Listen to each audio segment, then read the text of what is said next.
So in this video, we're going to show you how to put your name and information in cells A1 through 4 and then merge them and center them. So I have my information already in here, my name, where I'm going, my period, etc., A1 through A4.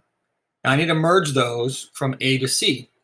So right now there's 3 separate cells. I need to highlight each of those 3 cells. You can do it a couple ways. The click and drag.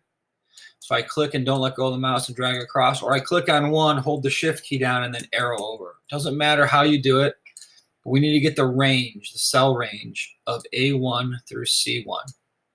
Now once those 3 cells are selected, let go of the mouse. I'm going to go to my toolbar up here, and I'm looking for this icon right here, Merge Cells. Then I click on it. And now those 3 separate cells are now one big cell.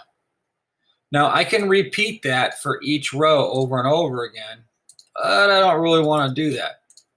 So what I'm going to do is and you can if you want to, but after I get one done, I'm going to center it because I know I'm going to need to center it. And then I'm going to use this format toolbar right here. And what this does is it copies the formatting on this cell, and then I can click and drag and I can apply it to these other cells. So now each one of these rows is now formatted.